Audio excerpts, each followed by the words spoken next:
Hi, I'm Mia Park, and this is my interview series called In Response Interviews with Intriguing Internalizers. So, I'm having this lovely opportunity to interview friends and family from around the world about their very unique and special internal responses to this very intense outside world. It is July 2nd, 2020.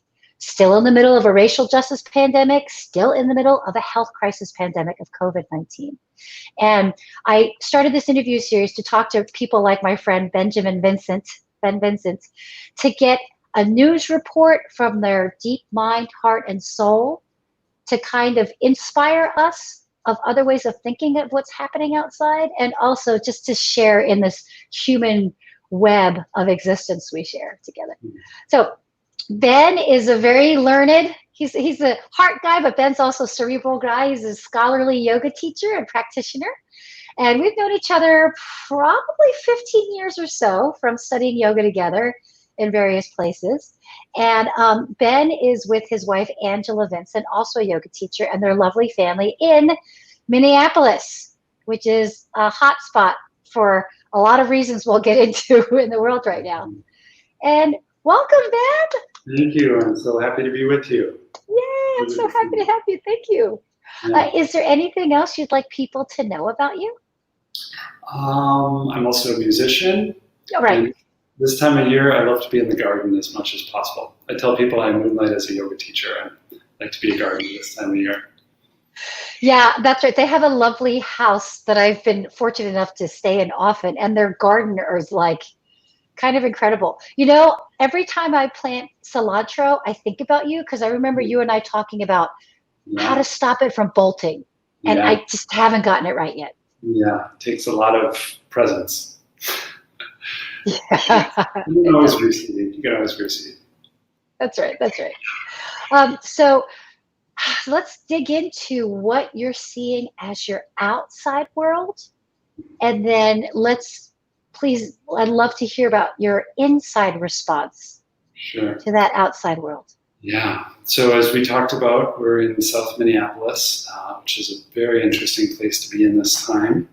Our outside world is the world of the COVID-19 pandemic, like almost everywhere else in the world. Thankfully, things are not so bad on that front in Minneapolis right now. It's also the place where George Floyd was killed on May 29th, and all of the unrest that has followed since then. And our home is about 2.5 miles south of kind of the epicenter of that, where the police station was burned and all of that. So it is a very interesting time in our community. There's a lot that's changing. There's been a lot of pain and trauma and grief, fear and anger, and a lot of amazing, amazing responses to that coming forth from the community in different ways. So that's our outer world. Our inner outer world is our small house with 4 people, 2 little children, one about 4 and one about 1. And we are doing all of our work from here, teaching yoga from here, living from here, all of that. So that is the inner outer world. And then the inner world is a place that I go to mostly in my practice now. It's one of the big adjustments for me that's happened in COVID is that I'm definitely an introvert, and I do a lot of processing and a lot of rejuvenation in that internal space. And there hasn't been much of that other than whatever time I can create for practice. So. Oh, that's interesting. So how have you been negotiating your internal landscape, not having as much time as saying before having 2 kids and pandemics? Well, I get up early in practice. Our daughter decided right around the beginning of COVID-19, she's 11 months, and she decided her wake up time was 5 a.m. And that had historically been my practice time. So some days I get up earlier than that. Some days I squeeze in practice later in the day. One of the general ways that I've been viewing what's unfolding in our lives and in our world right now is that life is our teacher, life is our practice. And so it's been an opportunity for me to do a lot of practice in the realm of parenting, which is deep and intense practice right now. All of the people I know who have children or multiple children, it's created a very intense time for them. So there's a lot of practice that happens there as well. And isn't that ultimately the most important learning tool, is like, I sometimes boots on the ground, if you will, like life is where the practice is. Yeah. You know, you and I are, and Angela, your family, we're in the world, right? Like, we're not the kind of people that are in a cave or want to live in a cave. Yes. and do that kind of practice. We're, you know, especially where you are. I mean, even if you never left your house, it'd be impossible to ignore what's happening in Minneapolis right now. Yeah. Right before we went live, you and Angela were sharing with me how intense the destruction was. I had no idea how much physical destruction was in your immediate outside world. Yeah, miles and miles of Lake Street, which is one of the main streets through Minneapolis, where many of the buildings have just been decimated to rubble at this point. It looks like a war zone. That's about 2 miles north of us, and then about a mile south of us is the Air Force and National Guard base, where there were tens of thousands of troops coming through, and their military vehicles and the whole thing. So, yeah. So talk about the pressure of everyday life, and then you've got like the energy of soldiers and the energy of destruction right around you, and you're just acknowledging your internal practice has been compromised because life.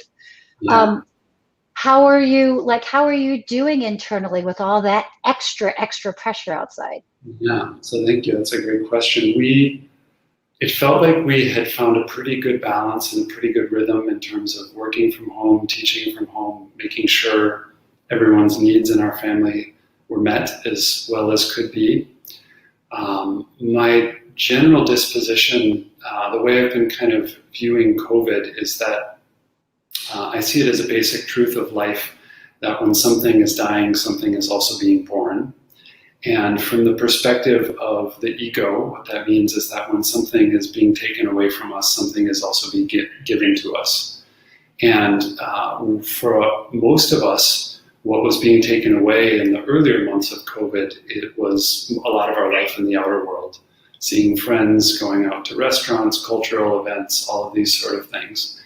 And what was being given to us was an opportunity to be more intimate with our inner worlds. You know, like our inner worlds are coming forward much more powerfully, which is a challenging thing for a lot of people, and a space that I also enjoy being in. When George Floyd's killing happened, and then all of the unrest in the wake of that, for our house, it felt like whatever rhythm and balance we had found was just kind of wiped out, and any reservoir of vitality that we had was just wiped out. So there was a huge amount of, in our community, as I said already, trauma, grief, pain, anger, fear, all of those things. And it was definitely an interesting time to start to do the reflection, and to be part of the movement toward healing and justice that we could be. We were not personally at the protest because our younger daughter is still in the high-risk category. And so there's a tremendous amount of pressure that came from that, and it kind of felt like we bottomed out in the weeks after that. And have since, we've been doing a lot of yoga nidra, a lot of meditation, a lot of time in nature as best we can, just to soften that pressure a little bit. And as I've been sitting with it, what it's really felt like for me, it became clear that there was a mutual need for healing and justice in a way that I don't think I fully understood before that happened. And the third piece of that feels like it's become really clear is the need for awakening. You know, justice is what's happening on a social level and a systemic level to do the best we can to make right the injustices and the wrongs of the past. And healing is a way to allow what everyone's experience of the past has been to in some way make us more whole. Mm-hmm. And it really feels like a tremendous potential or opportunity for people to actually wake up more fully in their lives and toward our interconnectedness with ourselves and with one another. And it's also really hard to do that internal work when there's some level of external emergency or exhaustion. Oh my gosh, you just said so many really important things that I'm resonating with. Absolutely. So I feel like I feel I want to ask you, being a white guy in Yeah. Minneapolis, and there's this, like, the lens is more intensely focused on Minneapolis, and there's been a lot of and you've been in Minneapolis a long, long time, right? So there's been a conversation about, like, oh, we thought Minneapolis was liberal.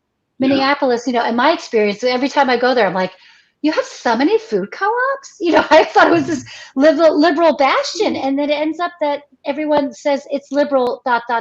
if you're white seems to be the qualification for Minneapolis. It's this, if you're white. Yeah. So can you respond to that, being a white person in Minneapolis? Yeah. It's an interesting thing to respond to. I am constantly trying to be aware of and check my privilege, and the way that I think I spent many of the first years of my life subconsciously trying to avoid the privilege of being a white male. And only in the last 10 years really reckoning with what that means, and the fact that that privilege is on some level unavoidable at this point, and it's a question of how do you use it as opposed to how do you avoid it.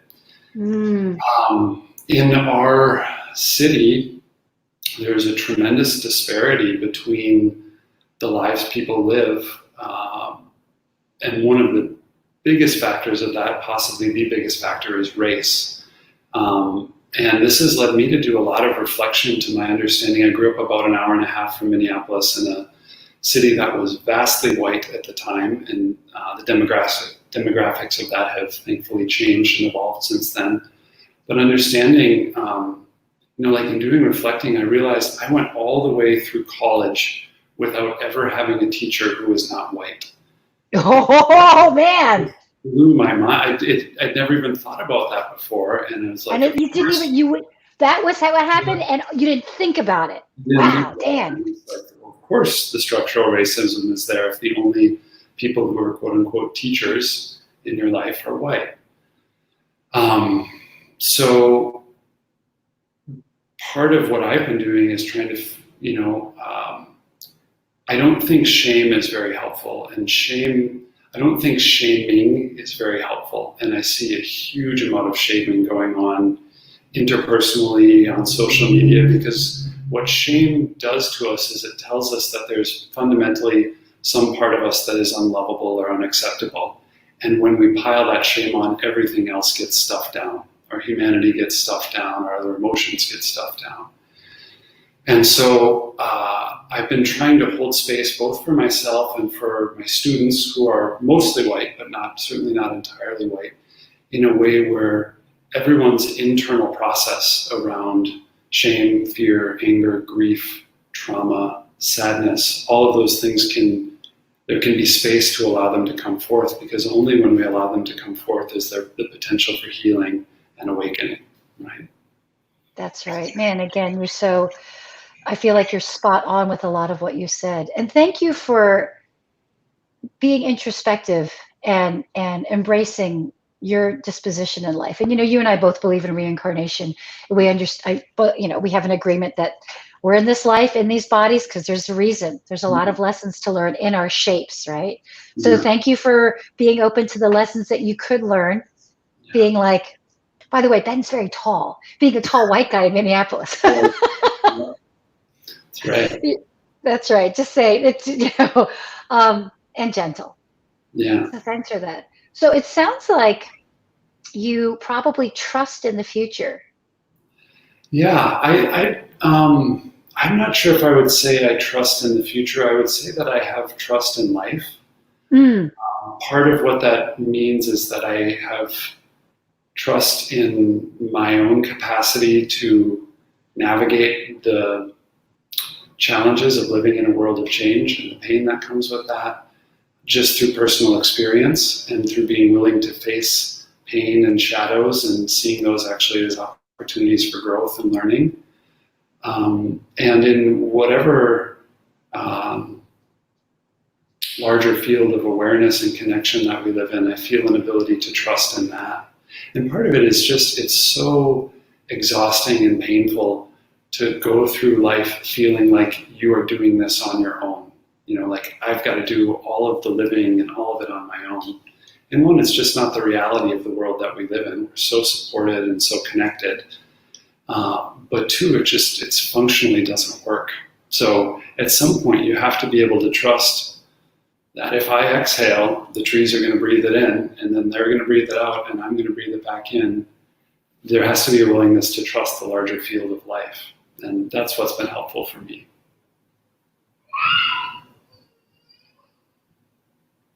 So, on my end, I heard you the whole time, but I lost sight of myself. Yeah, I can't see you anymore, but I'm and you. But I hope that you can hear what I was saying. Yeah. Try again. Frozen.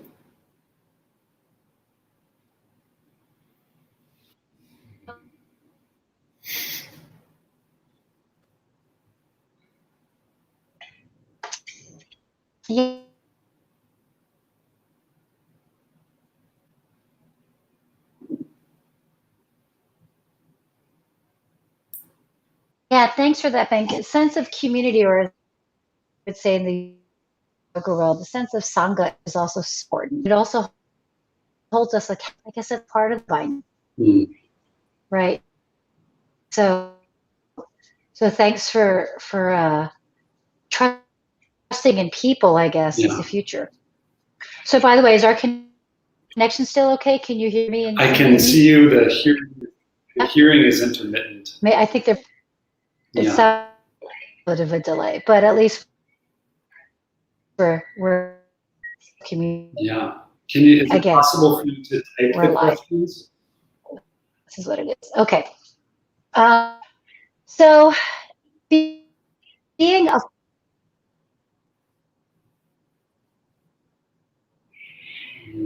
I can't hear you, dear. Sorry. As a yeah, I can.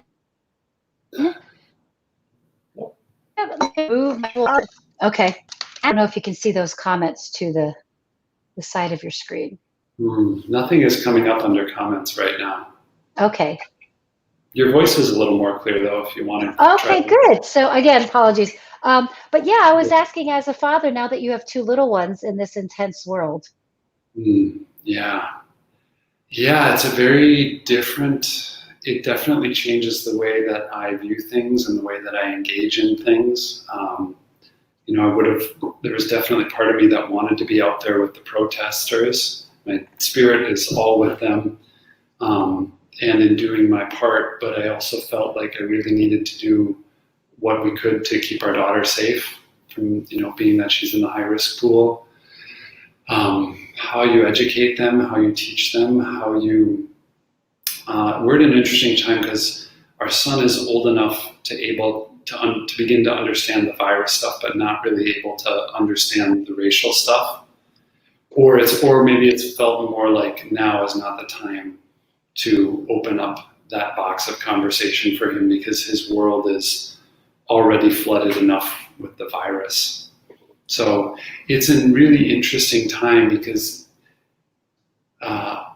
it also allows you to just drop back into their experience of the world. And it's helpful for me to remember that, COVID-19 or racial justice, as hugely impactful and important as those things aren't the only ways to view life and world and the reality that we live in right now. And it's very helpful for me to remember that we have some choice in terms of the lens that we view life through. That's so helpful. That's such a great reminder that the pandemics are a huge part of life, but not the only parts of life. Yeah. Right. Thank you for that reminder. Well, is there anything else that you would like to share with us or comment? You have so many amazing things to say, Ben. Yeah. I just, in addition to encouraging people to let this be a learning opportunity about their inner worlds, just a reminder that what's unfolding right now in terms of the health pandemic, the economic pandemic, the racial and social justice movements, these are a long time in the making, and it is going to be a long journey over which they unfold. So just reminding people, one is they engage in the outer world to make sure that they're doing everything they can to sustain their own well-being, so that whatever way they're able to contribute to the larger world is sustainable, and it allows them to enjoy their lives in the meantime. Thank you, Ben. Yeah. Oh my gosh, it's so nice to connect with you again. It's been way too long. And I know it's been way too long. And, you know, if it wasn't COVIDity out there, it'd be like, oh, let's hang out. You know, it's Ben's like, right, Ben and Angela are the kind of people to me that we don't even need to talk every year. And it's still like super close. Like we could talk this way, or you could come to Chicago again and I could go to Minneapolis again. And it's like time didn't pass, except now you have two human beings that came out of both of your DNAs in Angela's body. That's pretty amazing and new. But besides that, it's like things are the same. That's but anyway, So thank you so much, Ben Vincent. And it's Vincent. Yeah, it's vincentyoga.com. They are offering online offerings right now, so you want to make sure to tune into that. And thanks again for watching In Response, everyone. Again, apologies for the technical difficulties, and we'll see you soon. All right. Bye-bye. Thank you.